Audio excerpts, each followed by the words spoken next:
Si alguna vez has sentido que hay cosas que van más allá de lo que nuestros ojos pueden ver, este video es para ti. Prepárate para sumergirte en una historia real de terror en una morgue donde lo imposible cobra vida. Suscríbete ahora si crees en lo paranormal y quieres descubrir los secretos más oscuros que nadie se atreve a contar. Quédense hasta el final, porque lo que vas a escuchar puede cambiar para siempre tu forma de ver la muerte y lo que hay después. ¿Estás listo para enfrentarte al misterio? Entonces sigue viendo.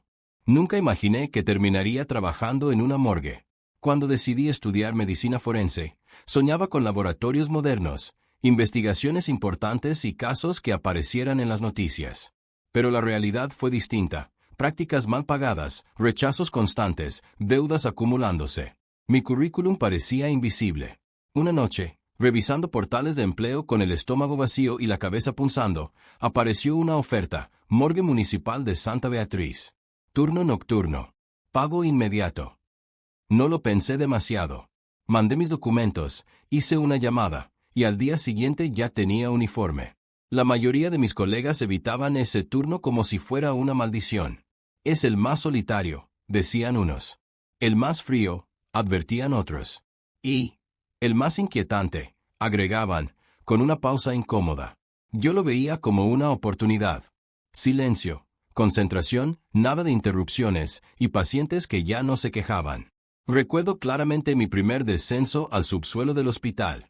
El ascensor crujía como si protestara por cada piso que bajábamos. Al llegar, el aire era distinto, denso, como si costara más respirar. El pasillo era estrecho, las paredes de concreto sin pintar, apenas iluminado por una luz amarilla mortecina. Cada paso hacía eco como si caminara sobre una tumba abierta. La morgue estaba en el fondo. Una placa oxidada colgaba a medias con las letras descoloridas: área forense, acceso restringido. Al empujar la puerta, me recibió el olor, una mezcla imposible de metal, humedad y muerte. Ese olor se me impregnó en la piel desde el primer momento. Nunca se va del todo. Ahí me esperaba Julián, un forense viejo, de rostro afilado, piel seca como pergamino, y ojos apagados que parecían haberlo visto todo, y más. Su bata blanca tenía manchas permanentes que el lavado ya no quitaba, y sus manos temblaban constantemente, como hojas en medio del viento. No hablaba mucho. Me entregó un manojo de llaves oxidadas y murmuró: si escuchas que te llaman por tu nombre, no respondas. Al principio pensé que era una especie de bienvenida macabra, una broma entre forenses para asustar al novato. Sonreí con cortesía, pero Julián no devolvió la sonrisa. Me miró fijo, como queriendo grabar mis ojos en su memoria, y luego se giró sin más, arrastrando los pies por el pasillo de salida. Me quedé solo. Las instalaciones no eran modernas. Había 5 refrigeradores grandes, varias planchas de acero, armarios con herramientas quirúrgicas, un escritorio lleno de papeles viejos, y un interruptor de luz que fallaba al encenderlo. Hacía frío.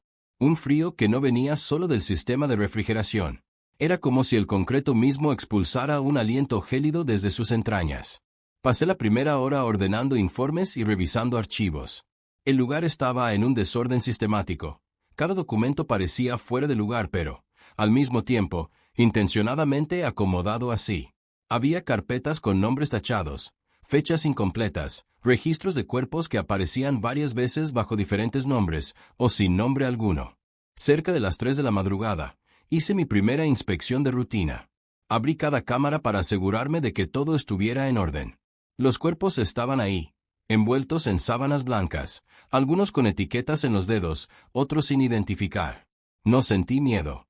Era mi trabajo. Era lo que había estudiado. Pero cuando llegué a la cámara número 3, sentí un escalofrío que no venía del ambiente. El cajón estaba más frío que los demás. Un aliento helado se escapó apenas lo abrí, como si liberara algo contenido durante mucho tiempo. No había cuerpo dentro, solo una sábana arrugada, y una marca negra en el acero, como una mano quemada. La pasé por alto. Me dije que debía ser una mancha de óxido o algo parecido.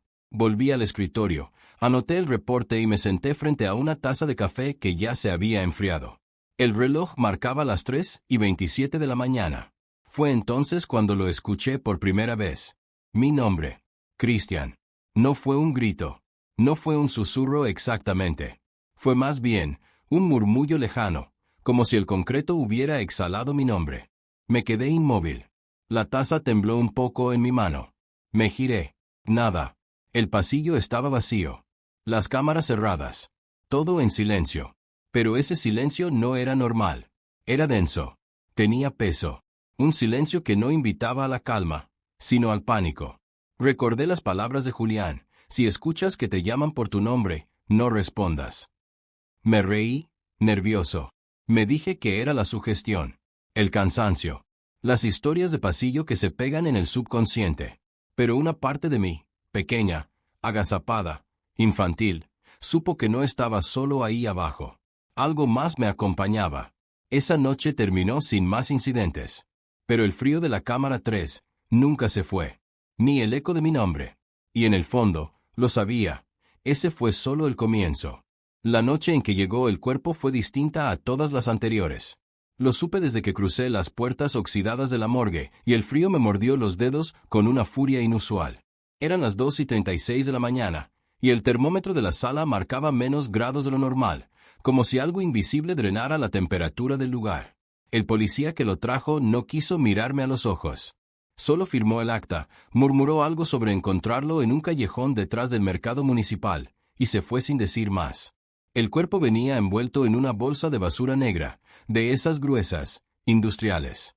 Pero lo extraño no era el envoltorio, sino la forma en que la bolsa parecía succionarse hacia adentro, como si el aire mismo no quisiera tocar lo que había dentro. Lo llevé con esfuerzo al área de recepción. No pesaba más de lo normal, pero al cargarlo, me invadió una sensación de pesadez que iba más allá de lo físico. Era como si arrastrara conmigo el eco de algo prohibido. Cuando abrí la bolsa, un hedor pútrido y antiguo se esparció en segundos. Fue como si hubiera liberado siglos de podredumbre comprimida. Tosí, retrocedí, y recobré la compostura. Pero entonces noté algo que hizo que se me helara la sangre. El cuerpo aún estaba tibio. No era normal. Según el informe, llevaba por lo menos 48 horas muerto. Su piel tenía un color cenizo, pero al tocarla, tenía ese calor tenue, casi humano, que deberían haber perdido hace mucho los músculos muertos. No presentaba signos visibles de violencia. Ni golpes, ni cortes, ni disparos. Solo ese olor imposible, y algo más, una quietud forzada, como si no estuviera del todo muerto. Como si su alma se negara a dejar el cuerpo. Lo giré con cuidado para examinar la espalda, y al hacerlo, mis ojos se encontraron con algo que me dejó sin aliento. Sus ojos estaban entreabiertos. No completamente abiertos, no. Solo un poco, lo suficiente para dejar ver dos pupilas oscuras, veladas por una capa lechosa. Pero lo peor no fue eso. Fue el instante en el que juraría que parpadeó. Retrocedí bruscamente, golpeando una de las bandejas metálicas detrás de mí. El estruendo rompió el silencio sepulcral del lugar, y por un segundo, todo quedó suspendido en el aire. El tiempo, el sonido, el aliento mismo. No podía haberlo imaginado. Lo vi. Estoy seguro. Sus párpados se cerraron ligeramente, y volvieron a abrirse. Pero no lo anoté. No lo registré en el informe. ¿Quién me habría creído?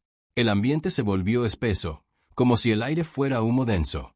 Empecé a sudar, y sin embargo sentía frío. Una mezcla imposible. El cadáver fue asignado a la cámara 3, la más alejada del resto. La más fría. Y, para ser sincero, la que siempre había evitado usar. Esa cámara tenía algo diferente. El compresor siempre hacía ruidos extraños por las noches, aunque los técnicos nunca encontraban fallas. Varias veces, el sistema de temperatura bajaba de golpe sin razón. Y más de una vez, los cuerpos almacenados allí aparecían ligeramente cambiados al día siguiente. Pequeños detalles, una ceja más levantada, una mano con los dedos más cerrados, un párpado antes caído ahora levemente abierto. Cosas que solo nota quien pasa todas sus noches rodeado de muertos. Pero ese cuerpo, ese hombre de la bolsa negra, era distinto.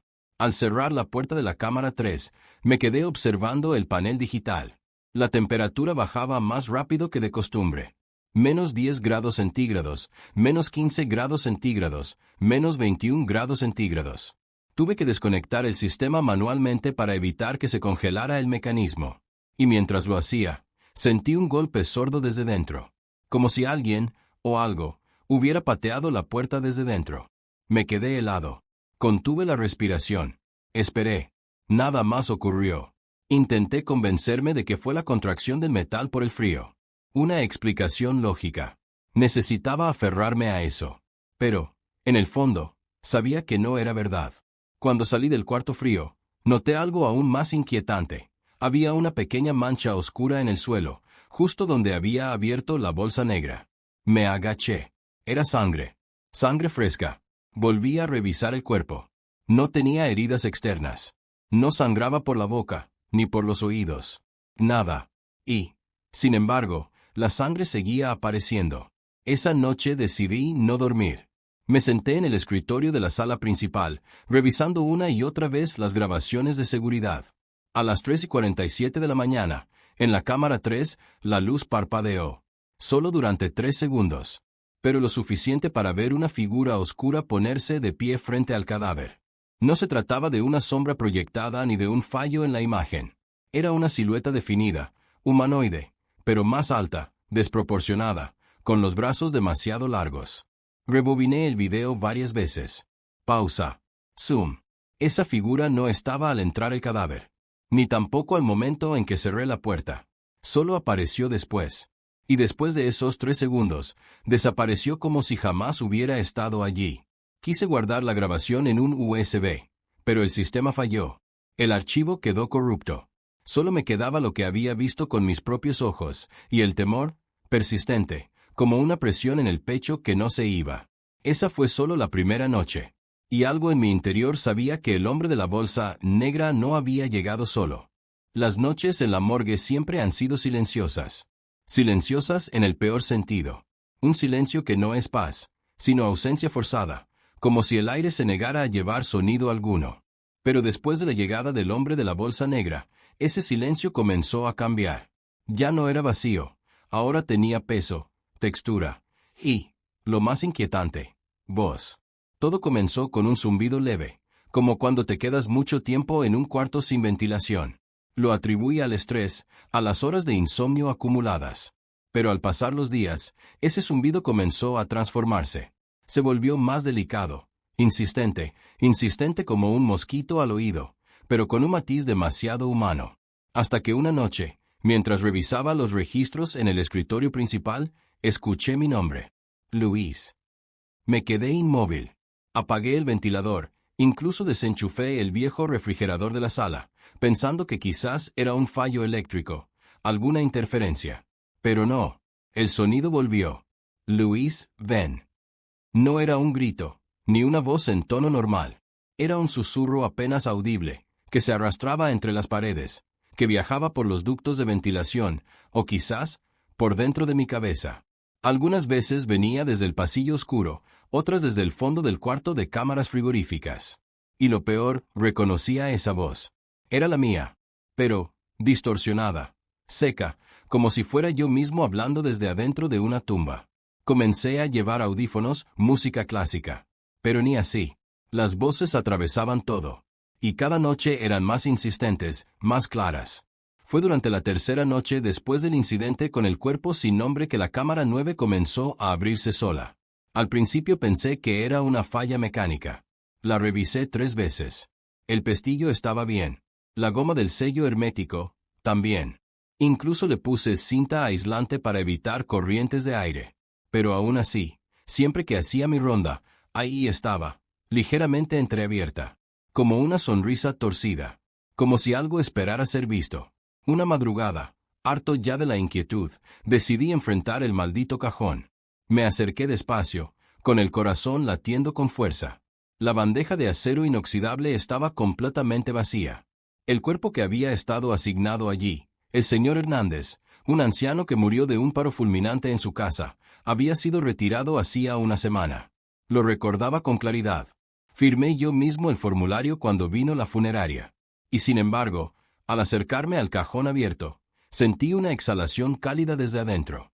Una especie de aliento suave, húmedo, que me acarició el rostro. Me congelé. Apreté los ojos. Contuve la respiración. Y lo escuché.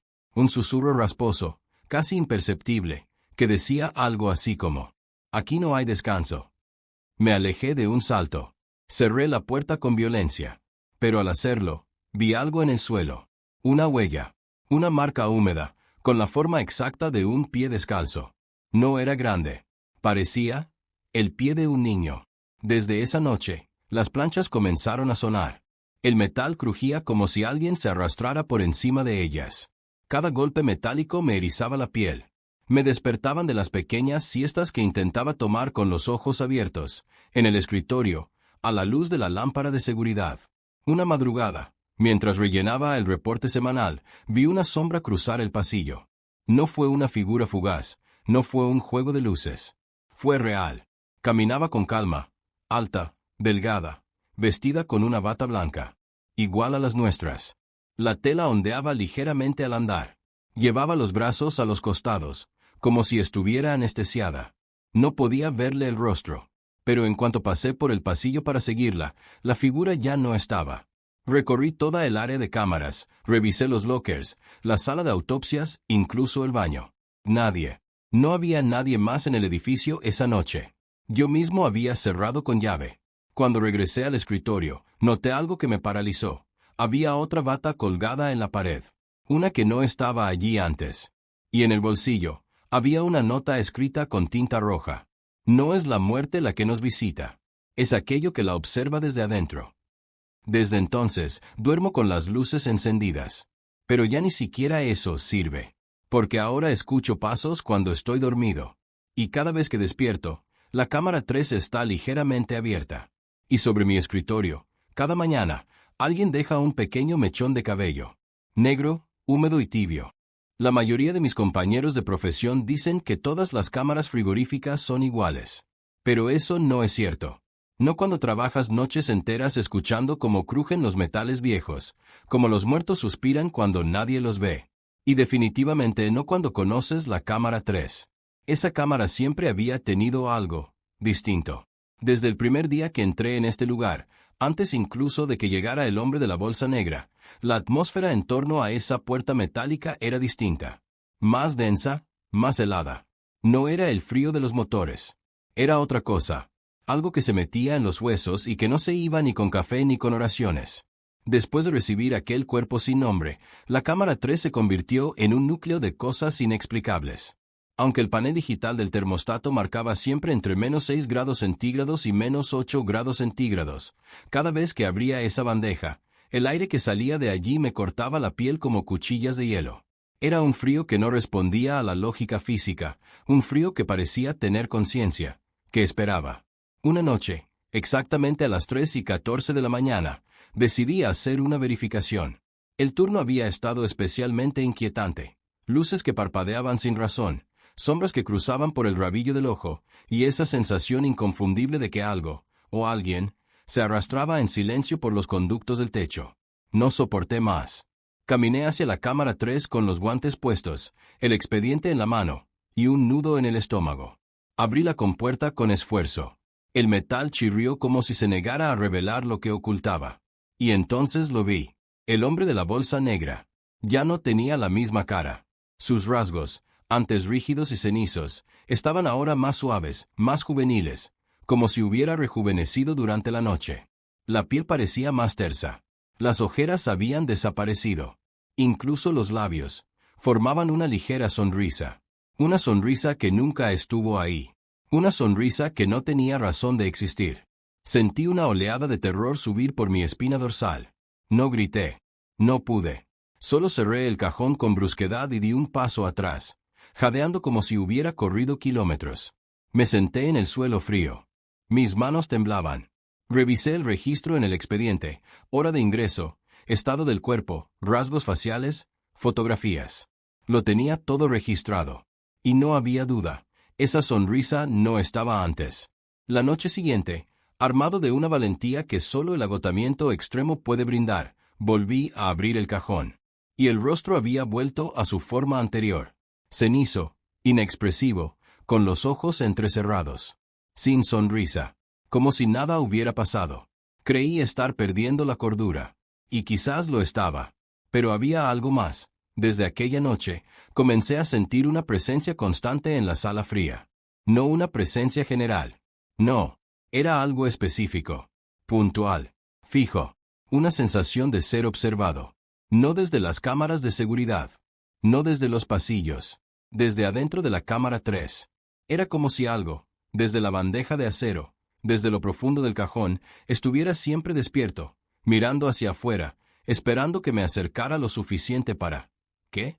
No lo sabía. No quería saberlo. Comencé a notar otras cosas. Cada vez que pasaba por esa cámara, el aire cambiaba de densidad. Era más difícil respirar, como si el oxígeno se enrareciera. Y a veces, cuando todo estaba en silencio, se escuchaba un clic, un golpecito metálico suave, como si desde adentro del cajón alguien rascara el acero con una uña. Una vez, no sé por qué lo hice, me acerqué y apoyé la oreja contra la compuerta. No escuché nada al principio, pero al cabo de unos segundos, una respiración, lenta, profunda, cadenciosa, no era la mía, y venía de dentro. Me alejé de golpe y me quedé sentado en el suelo, con las manos sobre los oídos, temblando como un niño. Me convencí de que debía irme, pedir un traslado, huir de ese lugar, pero algo me retenía. Una curiosidad malsana, como si algo desde dentro de esa cámara me hablara sin palabras. La siguiente semana, comencé a soñar con él, el hombre de la bolsa negra, pero no muerto, no en una camilla, sino de pie, vivo. Soñaba que caminaba por los pasillos, descalzo, dejando huellas húmedas. Soñaba que se detenía frente a la cámara 3, y al girarse para mirarme, tenía mi rostro.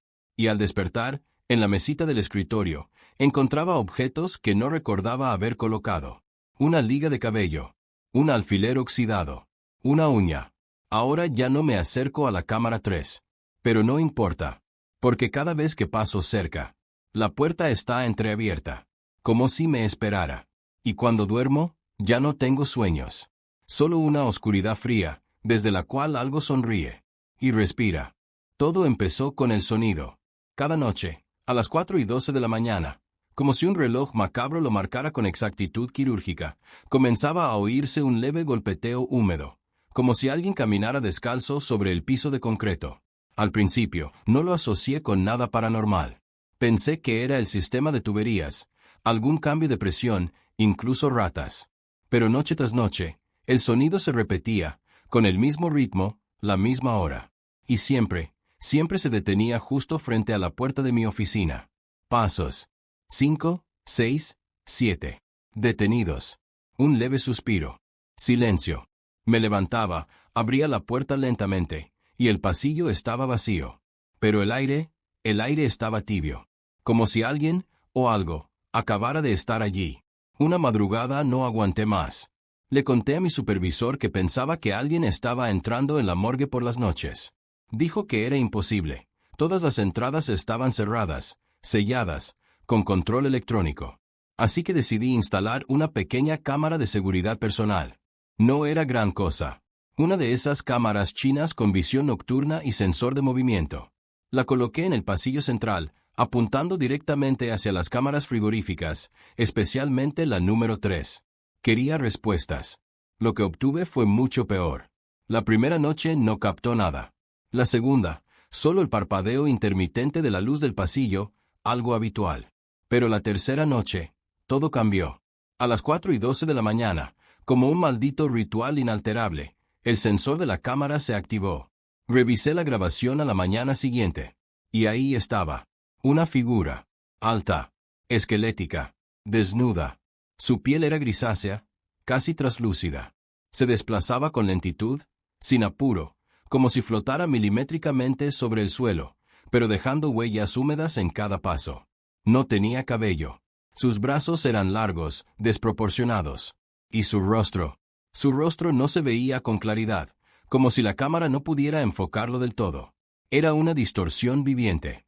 Una figura que parecía no pertenecer al plano físico. La criatura se detuvo frente a cada cámara frigorífica. Uno por uno, los cajones. Se agachaba. Y susurraba. Sí, susurraba. Movía la cabeza lentamente, de lado a lado, como si hablara con lo que había dentro de cada compartimiento. En la cámara 6, incluso alzó una mano huesuda y acarició la compuerta, como un padre despidiéndose de su hijo. Pero cuando llegó a la cámara 3, la imagen comenzó a interferirse. Primero con estática, luego con saltos de cuadro. Después con un zumbido grave, profundo, que pareció resonar incluso en el archivo de audio del video. Y finalmente, la imagen se corrompió por completo. Pantalla negra. No una oscuridad digital. No. Era como si la cámara hubiera sido tragada por un agujero sin luz, como si la misma oscuridad se hubiera materializado y devorado el lente. La grabación finalizó con un último frame. Un plano borroso, con un solo detalle visible en el suelo frente a la cámara 3. 2 huellas húmedas, perfectamente marcadas. Y entre ellas, un mechón de cabello, idéntico al mío. Revisé la cámara. No había fallas técnicas. La batería intacta. El almacenamiento limpio. Pero cada vez que intentaba reproducir ese fragmento específico, el sistema se congelaba. Intenté copiar el archivo. No se podía. Intenté subirlo a la nube. Error. Intenté formatear la memoria. No me lo permitió. Fue como si ese momento se hubiera convertido en algo intocable. Inmutable. Un secreto digital sellado por algo que no quiere ser revelado. Esa noche no dormí. Me senté en la oficina, con todas las luces encendidas, escuchando música con audífonos, repitiéndome que todo podía explicarse. Hasta que, a las 4:12 de la mañana, sin falta, escuché los pasos otra vez. 5, 6, 7. Y luego, un susurro. Pero esta vez no provenía del pasillo. Provenía de adentro de la oficina. Me quité los audífonos con el corazón latiendo como un tambor.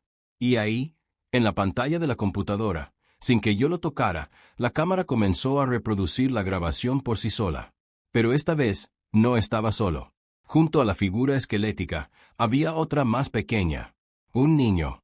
Desnudo, pálido, con los ojos completamente negros. Y mientras veía eso, sentí claramente como algo se deslizaba debajo del escritorio, rozando mi tobillo con dedos fríos y húmedos. Grité. Me levanté de golpe. Pero no había nada allí. Solo un nuevo mechón de cabello. Y una palabra garabateada en el monitor, como si estuviera escrita desde adentro de la pantalla. Despierta. Después de la última noche, supe que necesitaba respuestas. No podía seguir convenciéndome de que todo era una coincidencia o un colapso mental. Ya no. Los pasos, las grabaciones, la figura desnuda, los mechones de cabello. Y la cámara 3, siempre la cámara 3. Pensé en renunciar. Lo juro. Pero algo dentro de mí, quizás una mezcla de miedo, obsesión y rabia, me empujó a buscar a alguien que pudiera explicarme todo aquello. Alguien que supiera más. Y ese alguien era Julián. Julián había trabajado en la morgue municipal de Santa Beatriz durante 14 años. Era técnico forense, como yo, pero lo jubilaron anticipadamente después de una serie de episodios que nunca quedaron claros en los informes. Problemas psicológicos derivados del estrés, decía su expediente. Pero entre pasillos, lo que se decía era otra cosa. Se decía que Julián había visto cosas. Cosas que lo rompieron. Lo encontré una noche, gracias a un contacto del personal de limpieza. Estaba en un bar a las afueras del centro, en una zona que olía a aceite quemado y tristeza. El lugar estaba casi vacío, salvo por él, encorvado sobre la barra con una botella de mezcal a medio terminar. Me senté a su lado. No me reconoció al principio. Pero cuando dije la morgue, levantó la mirada. Y en sus ojos vi un pozo oscuro, profundo, lleno de miedo acumulado. ¿Qué viste? Le pregunté en voz baja. Julián no respondió de inmediato.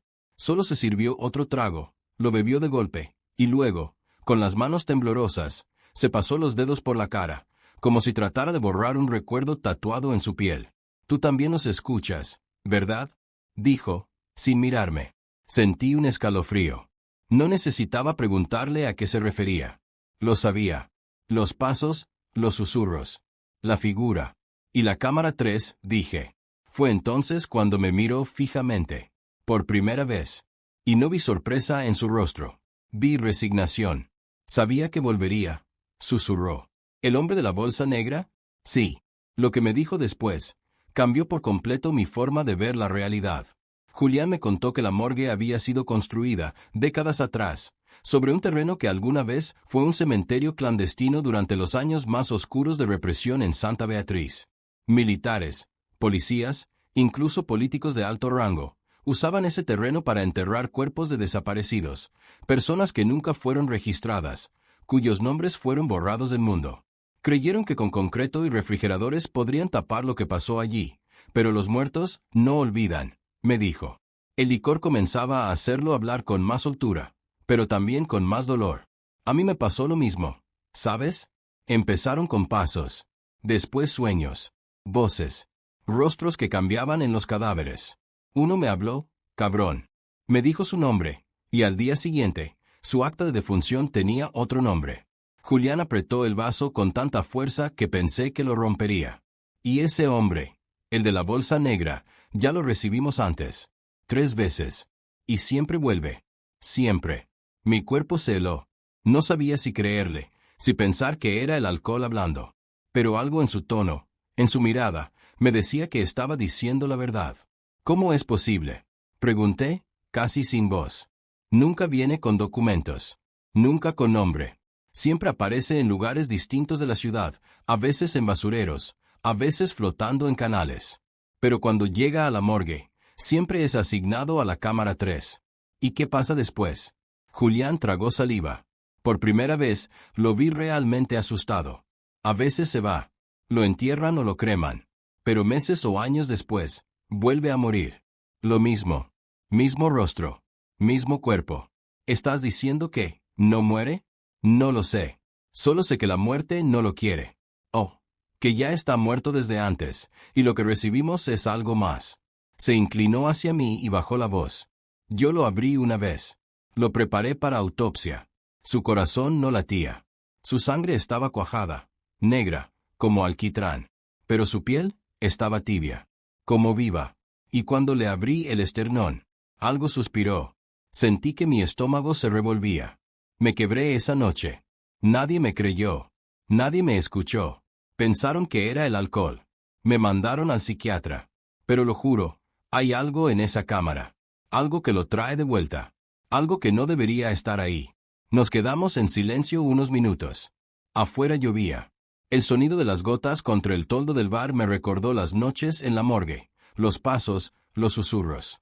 Julián me miró por última vez antes de irse, tambaleante, hacia la oscuridad de la calle. Tienes 2 opciones, me dijo sin voltearse. Te vas ahora, sin mirar atrás. O te quedas y te conviertes en parte del lugar. ¿Qué significa eso? Significa que, como yo, como otros, el cuerpo no es el único que siempre vuelve. No sé en qué momento me venció el sueño. Tal vez fue el cansancio acumulado. Tal vez fue la necesidad de escapar, aunque fuera por unas horas, de todo lo que me rodeaba. La morgue, la cámara 3, los pasos, la figura, y Julián.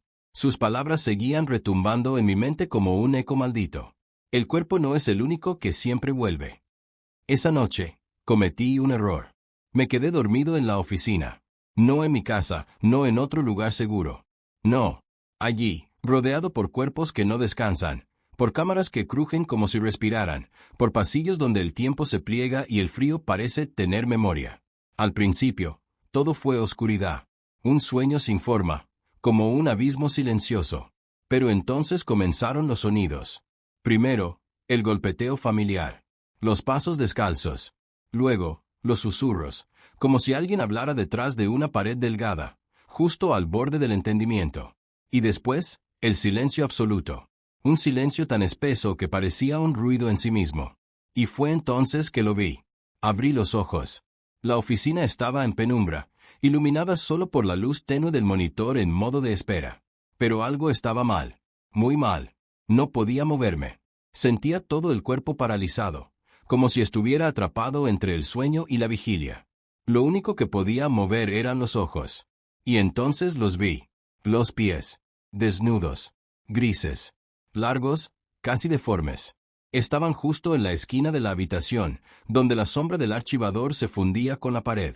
Lentamente, fui levantando la mirada. Y lo vi. La figura. Era alta. Muy alta. Su cabeza rozaba el techo. No tenía rostro. Solo piel estirada. Sin ojos. Sin boca.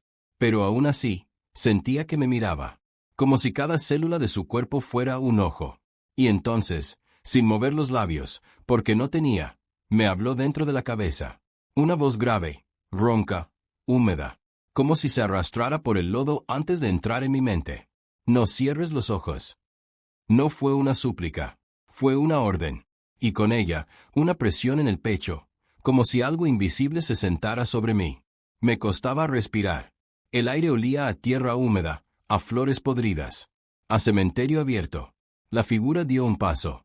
El suelo no crujió, pero la temperatura bajó de golpe. Mi aliento se volvió visible, blanco. Y en ese instante, sentí los dedos, fríos, largos, húmedos, alrededor de mi cuello. No me apretaban, al principio. Solo me sostenían, como si me estuvieran reconociendo. No cierres los ojos. La voz se repetía, una y otra vez, más fuerte, más profunda, más dentro de mí. Empezó a doler. La cabeza me zumbaba. Y el miedo me venció. Lo cerré. Por un segundo. Solo uno. Y desperté de golpe. Empapado en sudor. Jadeando. Con el corazón a punto de estallar. La oficina estaba iluminada por la primera luz del amanecer que se filtraba por la pequeña ventana del pasillo. Todo parecía normal. Hasta que vi mi reflejo en la pantalla apagada del monitor. Tenía marcas. 5. Claramente visibles. Alrededor del cuello.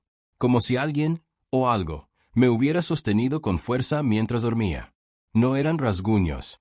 No era una alucinación. Eran reales. Pasé el resto del día en silencio. Nadie dijo nada. Ninguno de mis compañeros notó mi mirada ausente, mi temblor constante, ni que evitaba pasar cerca de la cámara 3. Pero algo dentro de mí había cambiado. Ya no era el mismo. Había sentido la presencia. Había escuchado su voz. Y entendí que no era una alucinación. Porque esa noche, en mi casa, cuando traté de dormir, justo antes de cerrar los ojos, escuché su voz de nuevo. Ya sabes lo que pasa, cuando lo cierras. Los cuerpos no reclamados tienen un destino claro. El crematorio. Es protocolo. Frío. Impersonal. Rápido. La burocracia se encarga de borrar la existencia de los que, en vida, ya nadie recordaba. Cuando me asignaron el traslado del hombre de la bolsa negra, sentí algo en el pecho. Una presión, una resistencia silenciosa. Como si algo dentro de mí supiera que no debía hacerlo. ¿Estás seguro que no hay familia? Le pregunté al encargado de registro. Me miró sin levantar la vista, y con tono mecánico dijo: sin nombre, sin papeles, sin nadie. Es tuyo. El crematorio municipal quedaba en la parte trasera del complejo. Un edificio viejo, de ladrillo oscuro, con un horno que gruñía cuando se abría, como si lo molestaran de un sueño pesado.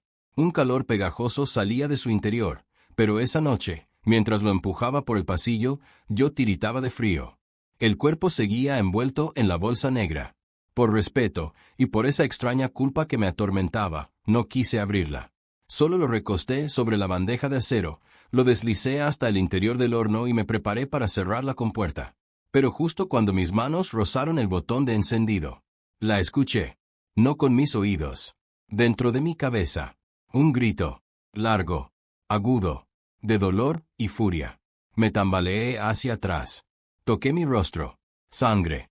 Me salía por la nariz, como si mi cuerpo intentara expulsar algo que no comprendía. Caí de rodillas, y ahí fue cuando empezaron las visiones. Primero fue el fuego. Pero no el del horno. Era un fuego antiguo, salvaje, devorando una estructura de madera rodeada de sombras humanas. Una ceremonia. Un sacrificio. Alguien gritaba mi nombre, aunque yo nunca había estado ahí. Después vi rostros. Sin piel. Ojos sin párpados que me observaban con odio. Lenguas quemadas que murmuraban en idiomas que no existen. Y entonces lo vi a él. Al hombre de la bolsa. Desnudo. En medio del fuego. De pie. Sonriendo. No quemaba. Se alimentaba. Me tendía la mano, como si quisiera que lo acompañara. Y lo peor es que parte de mí quería hacerlo. Desperté tirado en el suelo, con la cabeza apoyada contra la puerta metálica del crematorio. Tenía la garganta seca y un zumbido insoportable en los oídos. La sala olía a ceniza. Me levanté, tambaleante. La compuerta del horno estaba cerrada. Me acerqué. El botón de encendido no había sido presionado. Pero cuando abrí la compuerta, el cuerpo ya no estaba. Solo había cenizas. Gris oscuro. Casi negras. No había llamas. No había calor. Y sin embargo, todo estaba quemado. Me incliné sobre los restos. Me temblaban las manos. Entre las cenizas, Encontré algo. Una uña. Perfectamente intacta. Brillante. Aún tibia. El encargado entró justo en ese momento. ¿Ya terminaste?, preguntó, sin sospechar nada. Yo no podía hablar. Mañana tenemos otros 2 cuerpos sin nombre. Prepárate, dijo, y se fue. Y ahí lo entendí. Él lo sabía. Quizá todos los que trabajan en este lugar lo saben, pero han aprendido a callar. A aceptar que en este edificio no solo se conservan cuerpos, se guardan secretos. Y el hombre de la bolsa negra no era un cadáver. Era un símbolo. O quizás una advertencia. Porque esa noche, cuando me metí a la ducha para tratar de olvidar todo lo vivido, al mirar el espejo empañado vi un mensaje escrito con un dedo invisible. No me olvides.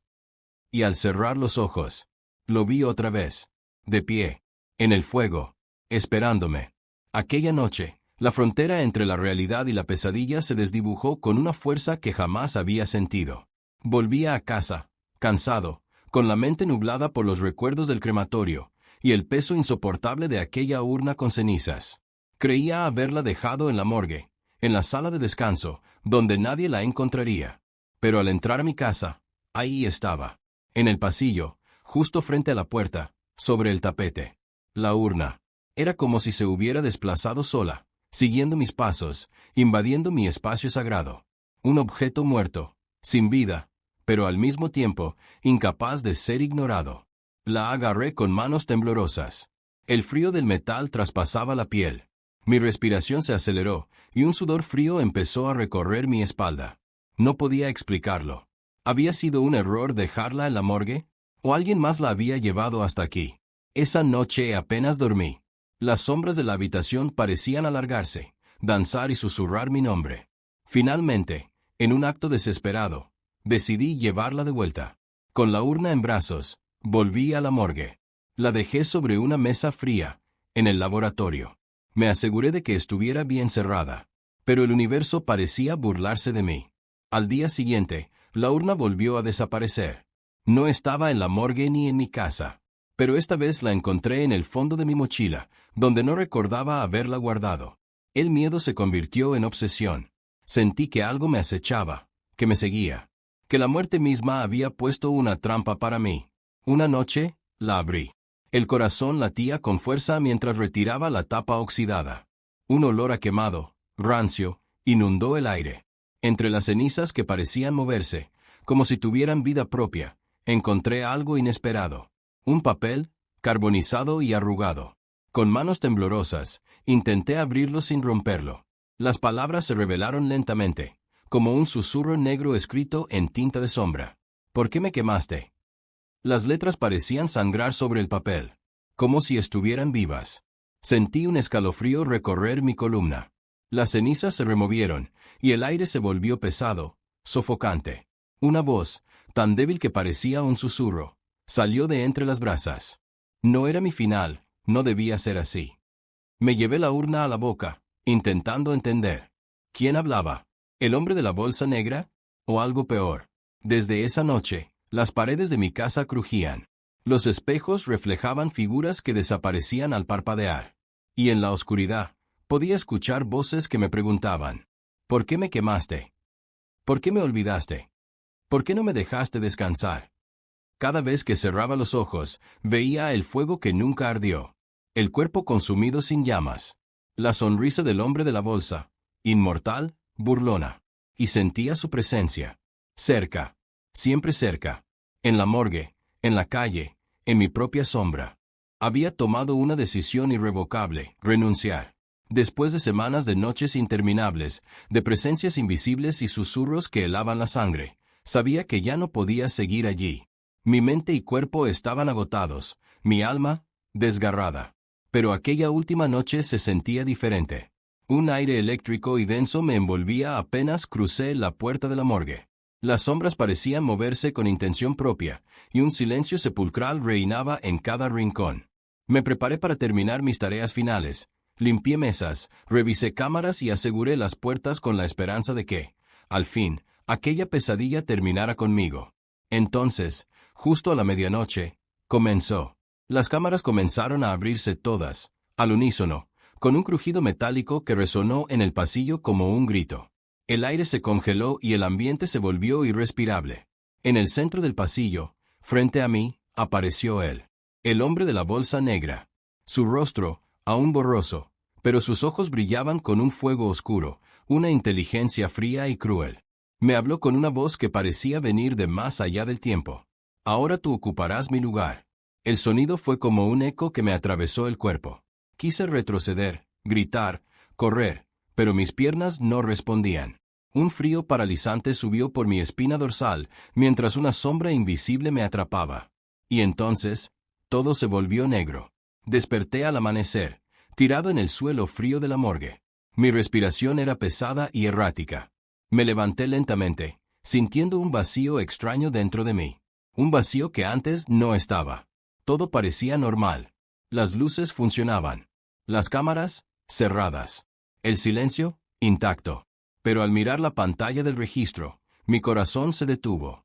Ahí estaba mi nombre, escrito con letras frías y definitivas, marcado como ingreso sin identificar. No entendía. ¿Quién había hecho eso? ¿Quién había inscrito mi nombre en ese listado? Desde entonces, nada ha sido igual. Siento que una sombra me sigue a donde voy. Que alguien, o algo, habita dentro de mí, observándome, esperando. A veces, cuando cierro los ojos, no soy yo quien controla mis manos. Veo mis propios dedos moviéndose, escribiendo una historia interminable, oscura, atrapada entre paredes frías y cuerpos sin nombre. Una historia que parece no tener fin. Porque ahora sé la verdad. El hombre de la bolsa negra no solo era un cadáver sin descanso. Era una maldición que se transmite, un destino imposible de evitar. Y ahora, ese destino es mío.